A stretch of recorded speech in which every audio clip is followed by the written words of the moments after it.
Hi friends, welcome to my channel. అందరూ ఎలా ఉన్నారు? బాగున్నారు అనుకుంటున్నాను. రీసెంట్గా మేము వైజాగ్ వెళ్ళొచ్చాము. అక్కడ వైజాగ్ వెళ్ళాక ఫస్ట్ ఆర్కే బీచ్కి వెళ్ళాము.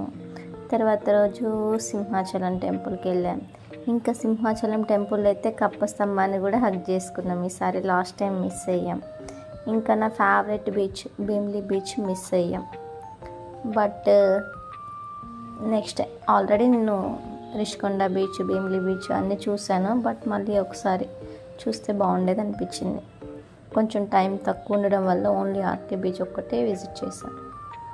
కానీ వైజాగ్ వెళ్ళిన ఎవ్రీ టైం కూడా మిస్ అయిపోతున్న డాల్ఫిన్ హౌస్ చూడటం. నేను చాలాసార్లు అనుకున్న డాల్ఫిన్ హౌస్ చూడాలని, బట్ ఎందుకో వెళ్ళలేకపోయాను.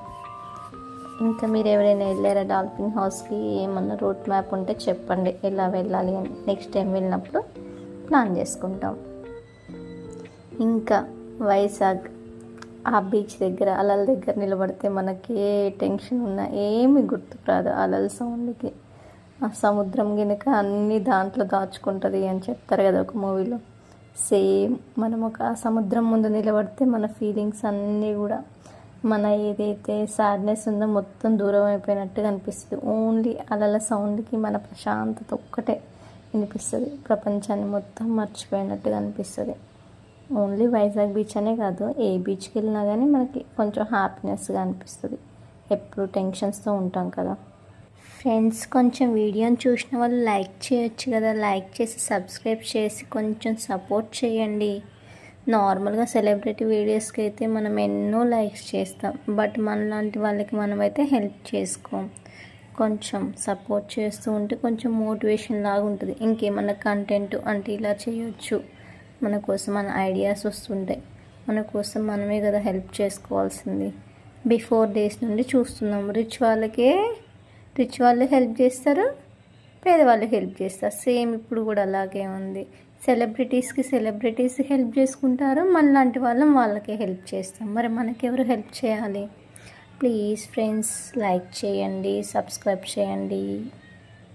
ఇంకా లాస్ట్కి వైజాగ్ నుండి వచ్చేటప్పుడు అన్నవరం వెళ్ళాము. అన్నవరం వెళ్ళి దర్శనం చేసుకున్నాము. అక్కడ కూడా మంచి జరిగింది దర్శనం. చాలా క్రౌడ్ లేదనమాట, మంచిగా ఫ్రీగానే ఉంది టెంపుల్.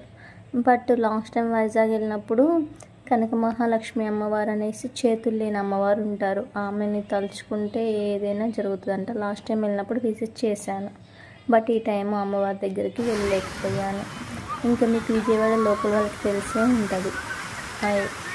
అమ్మవారికి ఏదో హిస్టరీ ఉందన్నమాట. అమ్మవారు బావిలో దూకడం వల్ల చేతులు లేకపోవడం అట్లా జరిగిందంట. మర్చిపోయాను నేను చాలా రోజులు వచ్చిన కాబట్టి. మీరు వైజాగ్ లోకల్ వాళ్ళు ఎవరైనా ఉంటే కామెంట్ చేయండి అమ్మవారి హిస్టరీ గురించి.